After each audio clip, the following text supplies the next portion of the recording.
El Señor esté con vosotros. Lectura del Santo Evangelio según San Marcos.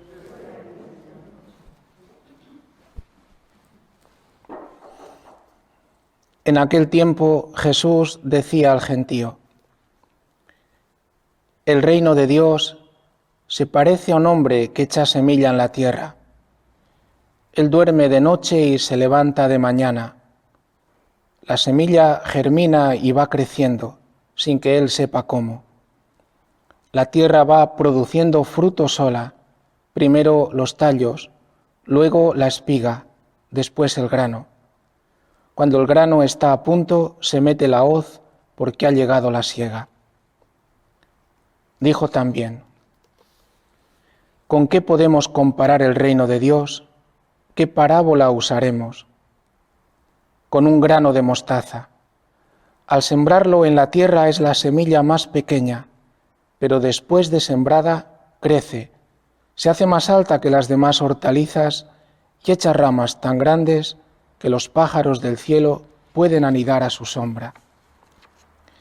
Con muchas parábolas parecidas les exponía la palabra, acomodándose a su entender. Todo se lo exponía con parábolas, pero a sus discípulos se lo explicaba todo en privado. Palabra del Señor.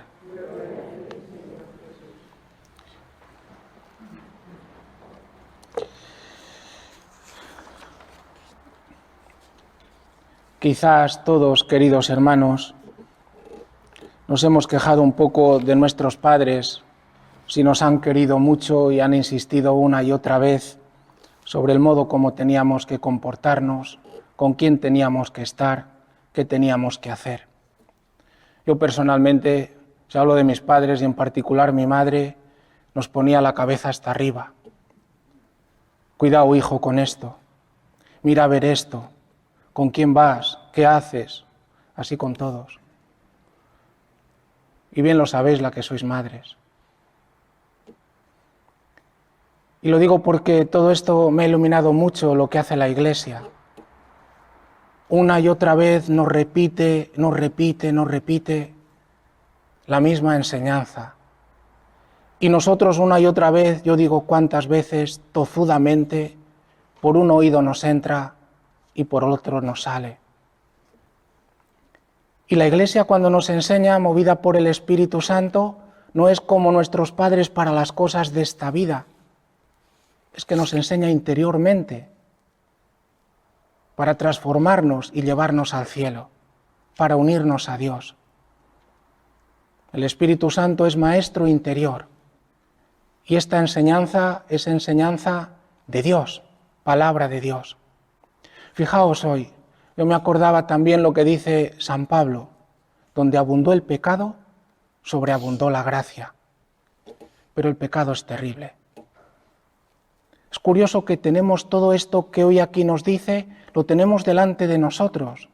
El pecado engendra muerte, es el salario del pecado.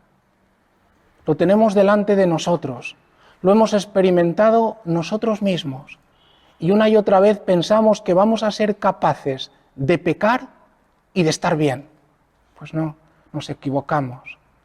Y nos dice la Escritura como una madre, hoy otra vez: cuando pecas, ya no sabes ni cuándo ni cómo va a parar. No controlamos. ¿Sabéis? En el Apocalipsis, para decir que entra algo malo en la historia de los hombres, utilizan animales, langostas, etc. Para decir que hay algo, o caballos, para decir que hay algo que ya no controlas. Cuando tú pecas, ya no controlas este mal. Ya no sabes dónde va a parar. Y no creas que porque lo has hecho a escondidas, Dios no te ve. Hoy también nos lo enseña. Fijaos lo que acontece con David.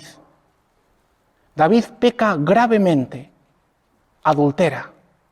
Y como diríamos ayer, ¿verdad?, los dos móviles del pecado. O bien la pasión, o bien el miedo al sufrimiento. La pasión te atrae, el sufrimiento te empuja a no hacerlo. La pasión te dice con una promesa, haz esto y lo tendrás. Y David además peca concupiscencia a la vista, concupiscencia a la carne, soberbia de la vida, porque es rey, tiene poder, abusa. Comete el pecado de adulterio, una carne que no le pertenece. La carne de Betsabé le pertenece a Urías, es carne de Urías, es cuerpo de Urías. Adultera. Pero es que no se para ahí. Sería tremendo, tenéis que leer un poco todo lo que continúa, porque además cuando viene Natán le dirá, pues mira, como no ha parado y además continuó, ya veis que hoy nos lo dice, ¿verdad? Ahí no para, después viene el miedo y entonces peca porque tiene miedo de que su dignidad, de que se venga a conocer que el rey ha cometido adulterio, ha abusado de poder, y tiene miedo que esto se conozca, que pierda prestigio y que sea también rechazado por el pueblo. Y entonces hace otra cosa, ya no se para. Además del engaño con el que quiere que Urías vaya a acostarse con su mujer y después decir que el hijo era suyo, como no lo consigue porque Urías es íntegro, no para ahí hasta que lo mata. El pecado es más grave, porque ahora ya ha roto una vida y esta vida ya está en manos de Dios, ya no lo puedes arreglar. Pero no se para. Inmediatamente después vendrá Natán, dice, pues mira, este pecado ahora no se para en tu casa, no va a parar la espada, no va a parar el mal. Ya no sabe, inmediatamente tiene un hijo, Amnón, y tiene una hija que se llama Tamar, cada uno de una mujer distinta. Amnón violentará a Tamar. Pero es que Tamar es hermana de Absalón, y Absalón le hierve la sangre y mata a Amnón. Y Absalón entonces se subleva contra su padre. Y hay guerra civil. Y en esta guerra civil morirá Absalón, el hijo más querido de David, que se había levantado contra su padre. No se para, hermanos. El pecado. Cuando se peca, es que es tremendo. ¿De dónde vienen los abortos? A veces porque llevan una vida que no es según Dios. Y no mal con eso se comete un pecado gravísimo. El asesinato hasta una madre que es capaz de perder el oriente y decir nada. Es tremendo. Y ahí no se para. ¿Cuántas son las que 1, 2, 3 veces que se clavan un cuchillo dentro de su propia alma? ¿Y qué creen? Que aquellos que las han empujado a esto y aquellos cobardes que no han sido capaces de tomar la responsabilidad de una vida, ¿no serán emplazados a juicio? Sí, hermanos. Parece que nadie se había enterado, pero se enteró Dios. Se enteró Dios. Y Dios emplaza a juicio a David.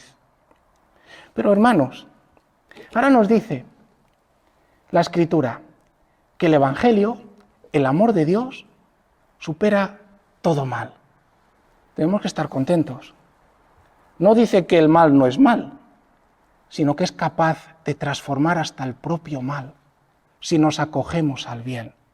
Dice que para esto tiene que haber una tierra capaz de acoger una simple semilla, una simple palabra, pero palabra de Dios. Nos remite siempre al Verbo de Dios, al Verbo encarnado, a Cristo. Tenemos hoy este corazón abierto porque aquí no somos ninguno buenos. Necesitamos que esta palabra sea sembrada. Y dice que donde abundó el pecado, ahora va a sobreabundar la gracia y los frutos de bendición. Diremos esto como el Señor nos lo ha explicado un poquito también en esta historia de salvación que hace con David, porque va a sobreabundar de modo admirable. David va a hacer una cosa, y es que va a reconocer que es un pecador. Ese soy yo. Yo soy un pecador. Cuando le dice Natán, mira, este eres tú, es verdad, soy yo. Inmediatamente se le había nublado la presencia de Dios. No la tenía delante, pero como era un corazón según Dios, en cuanto se lo presentaron, de nuevo dice, ese soy yo. Que no nos escondamos delante de la palabra de Dios. ¿Has pecado? Ponte a su luz, estate a su luz y deja que Dios actúe en tu vida. con todo lo que pueda venir, los chaparrones y todos los sufrimientos que puedan venir. Hay que ponerse a su amparo. Debido a que este reconocimiento de David, que después no levantará ni siquiera la mano contra Absalón, pasa una cosa. El primer hijo de Betsabé, el que había engendrado por el que mató a Urías, este morirá. Pero nacerá Salomón. Y Dios es tan grande. Dios es el único que puede hacer que el pecado sirva para el bien. Es el único que lo puede transformar. Es el único que es soberano de todo. Y será Salomón el que después sustituya a su padre en el reinado de Israel. Pero no solo eso, sino que va a ser también figura del Mesías y además el Mesías será descendiente también por la rama de Salomón. Es tremendo Dios. Porque este Mesías será el que cargará sobre él con todos los pecados de la historia, de todos los hombres, para llevarlos sobre sus hombros y desde esta cruz proclamar lo que hoy dice el Evangelio. Ha muerto para el perdón de los pecados de todos, para llevarnos a todos al cielo. Pero hay que abrirse, hay que dejar que esta palabra entre, nos ilumine, la acojamos y suframos con el proceso de la palabra, que lo saben bien los agricultores. Hay otoño, hay invierno, hay primavera, hay que esperar para que dé fruto. Fijaros los siglos que han pasado hasta que nace el Mesías y en la línea de David. No obstante, el pecado depositado en una historia, pero también la palabra acogida en un corazón. Que hoy abramos también nuestro corazón lleno de agradecimiento, que sepamos que el pecado, una vez cometido, no hay quien lo pare. Uno dice, voy a ver una imagen, y después ya no paras. ¿No te has visto todavía débil? Y así podíamos continuar, pero que sepamos que Dios, en su amor, es capaz de vencer el pecado, el mal y la muerte. Que en Él confiemos, que así sea.